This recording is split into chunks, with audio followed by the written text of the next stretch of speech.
Itinéraire d'un poilu. J'ai souvenir de mon ancêtre le soir au coin du feu, qui d'une voix fluette a raconté sa guerre, la guerre de sous les feux. En 1914 sera au 6e commis d'ouvriers militaires d'administration, muni de son barda et de son affectation. En Meuse, à Fleury devant Douaumont, c'était un vrai carnage. Ensuite, en défensive, Verdun, combat de 120 heures, sans aucun relevage. Brancardiers et religieux, rampant face aux tireurs adverses, bravant les cris d'angoisse et de douleur, des hommes dans le terrain qui le traversent. La nuit, sous les fusées lumineuses et dangereuses, couraient dans les tranchées, sortaient de trou en trou, les blessés graves et hébétés. Et là, bien au milieu, mi-enterré, car assommé par un obus, a pris shrapnel dans la mâchoire, et tout ensanglanté. Il n'y voyait plus, il lui restait 5 dents, et ne savait alors s'il était mort ou vif. La grande attaque de février, menée par l'ennemi, en pilonnage trop intensif, faisait se dire « il ne faut pas quitter son trou d'obus tout affolé » et fuir instinctivement devant Chargez! Chargez! Et d'ordres aboyés. Car en plus, loin, gendarmes en refuge dans les tranchées arrière, interceptaient et condamnaient ces pauvres soldats hagards devant Fallot, conseil de guerre. Pour 15 minutes plus tard, les mettre devant peloton, sans autre forme de procès, et s'activer à envoyer à la famille un beau papier, avis de décès, où était bien noté « mort au chemin du Nord », alors que l'ennemi bien égaré était fait seulement prisonnier et éloigné du grand carnage. En juin 1916, s'en est allé en hôpital en ville de Lyon sans essuyer de mitraillage.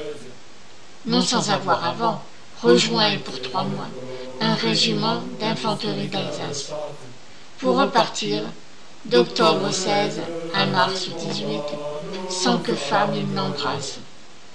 A repris la bataille en mission aéronautique en pays lointain de Roumanie.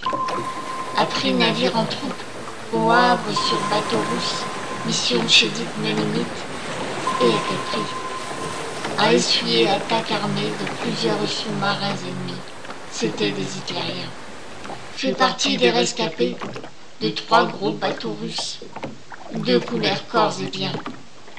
Après escale à Southampton, au sud de l'Angleterre, s'est embarqué pour la Russie. En train se trouve avec la troupe et convoiera en Roumanie. Contactera dysenterie et paludisme et se verra octroyer une prothèse mâchoire. Refait parcours en sens inverse pour revenir en France et donc repartira sans aucune victoire. Les Russes faisant révolution, l'armée allemande prend le front Est. Dieu, quel cynisme! Se retrouve à Bordeaux, en troupe en quarantaine, pour suspicion de bolchevisme. Enfin, en mai 18, reçoit permission de détente, 1 mois, et se marie dans son pays de France.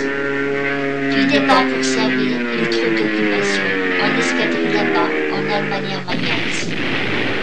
Démobilisé en août 19, il ira travailler jusqu'à ce jour de ses adieux à 90 ans, après avoir refusé la médaille militaire contre paiement pour le gouvernement. Médaille que lui et tous ses compagnons avaient plus qu'amplement bien méritée. Quelle leçon de tous nos ancêtres et quelle humilité! S'est même vu retirer, via le refus de médaille, la pension octroyée par son pays, la France. Pour l'invalidité gardée jusqu'à la mort, seuls les interalliés ne lui ont pas fait cette offense. Voilà le souvenir de mon ancêtre, qui fera réfléchir, j'espère, et que mon beau pays saura toujours respecter l'histoire de notre terre. Adieu, grand-père. Mon cœur est avec toi. À tous ceux qui ne sont pas revenus, 100 ans déjà.